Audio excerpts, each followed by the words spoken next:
धर्म के तत्व को जानने वाली माताजी, आपकी जो हार्दिक इच्छा हो उसके अनुसार कार्य करने के लिए मैं यहाँ आया हूँ। आज्ञा दीजिए, मैं आपकी कौन सी प्रिय सेवा करूँ। तत्पश्चात पुरोहित ने महर्षि का विधि पूर्वक मंत्रोच्चारण के साथ पूजन किया और महर्षि ने उसे प्रसन्नता पूर्वक ग्रहण किया। विधि और मंत्रोच्चारण पूर्वक की हुई उस पूजा से व्यास जी बहुत प्रसन्न हुए। जब वे आसन पर बैठ गए तब माता सत्यवती ने उनका कुशल क्षेम पूछा और उनकी ओर देखकर इस प्रकार कहा, विद्वान, माता और पिता दोनों से पुत्रों का जन्म होता है, अतः उन पर दोनों का समान अधिकार है। जैसे पिता पुत्रों का स्वामी है, उसी प्रकार माता भी है, इसमें संदेह नहीं है। ब्रह्मर्षि विधाता के विधान या मेरे पूर्व जन्मों के पुण्य से जिस प्रकार तुम मेरे प्रथम पुत्र हो, उसी प्रकार विचित्रवीर्य मेरा सबसे छोटा पुत्र था। जैसे एक पिता के नाते भीष्म उसके भाई हैं, उसी प्रकार एक माता के नाते तुम भी विचित्रवीर्य के भाई ही हो। बेटा, मेरी तो ऐसी ही मानता है, फिर तुम जैसा समझो। ये सत्य पराक्रमी शांतनुनंदन भीष्म सत्य का पालन कर रहे हैं। अनग संतानोत्पादन तथा राज्य शासन करने का इनका विचार नहीं है, अतः तुम अपने भाई के पारलौकिक हित का विचार करके तथा कुल की संतान परंपरा की रक्षा के लिए भीष्म के अनुरोध और मेरी आज्ञा से सब प्राणियों पर दया करके उनकी रक्षा करने के उद्देश्य से और अपने अंतःकरण की कोमल वृत्ति को देखते हुए मैं जो कुछ कहूँ उसे सुनकर उसका पालन करो। तुम्हारे छोटे भाई की पत्नियां देव कन्याओं के समान सुंदर रूप तथा युवावस्था से संपन्न हैं। उनके मन में धर्मतः पुत्र पाने की कामना है। पुत्र, तुम इसके लिए समर्थ हो, अतः उन दोनों के गर्भ से ऐसी संतानों को जन्म दो जो इस कुल परंपरा की रक्षा तथा वृद्धि के लिए सर्वथा सुयोग्य हों। व्यास जी ने कहा, माता सत्यवती, आप पर और अपर दोनों प्रकार के धर्मों को जानती हैं। महाप्राज्ञ, आपकी बुद्धि सदा धर्म में लगी रहती है, अतः मैं आपकी आज्ञा से धर्म को ही दृष्टि में रखकर आपकी इच्छा के अनुरूप कार्य करूँगा। यह सनातन मार्ग शास्त्रों में देखा गया है।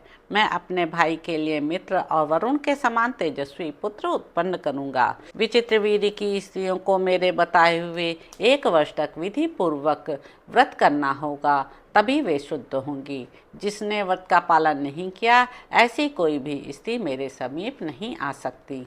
सत्यवती ने कहा, बेटा, ये दोनों रानियां जिस प्रकार शीघ्र गर्भ धारण करें वह उपाय करो।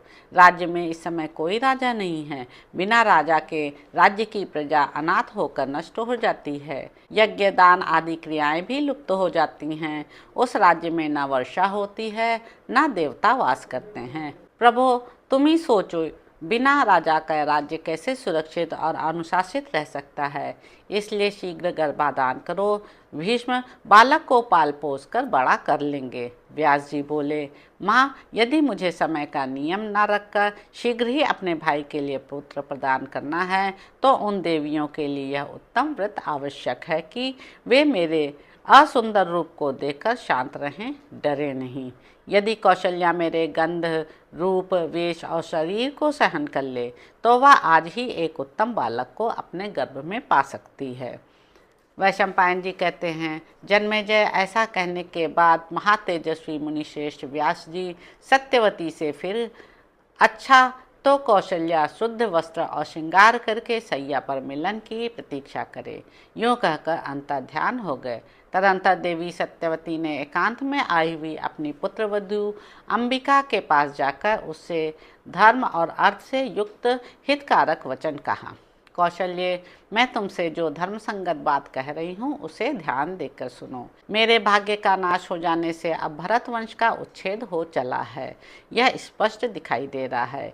इसके कारण मुझे व्यथित और पितृकुल को पीड़ित देख भीष्म ने इस कुल की वृद्धि के लिए मुझे एक सम्मति दी है। बेटी, उस सम्मति की सार्थकता तुम्हारे अधीन है।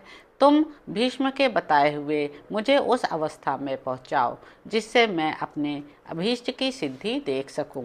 सुश्रोणी, इस नष्ट होते हुए भरतवंश का पुनः उद्धार करो।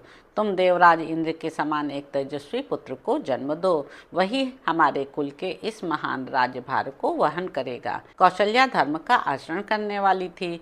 सत्यवती ने धर्म को सामने रखकर ही उसे किसी प्रकार समझा बुझाकर इस कार्य के लिए तैयार किया। उसके बाद ब्राह्मणों, देवर्षियों तथा अतिथियों को भोजन कराया। तो इस प्रकार साथियों, आदि पर्व के अंतर्गत संभव पर में सत्यवती उपदेश विषयक 104वां अध्याय पूरा हुआ। इसके अगले अंक में आप जानेंगे कि व्यास जी के द्वारा विचित्रवीर्य के क्षेत्र से धृतराष्ट्र, पांडु और विदुर की उत्पत्ति। तो आपसे अगले अंक में मुलाकात होगी। मेरे YouTube चैनल संवाद विद अनीता को लाइक करें, शेयर करें, सब्सक्राइब करें। धन्यवाद साथियों।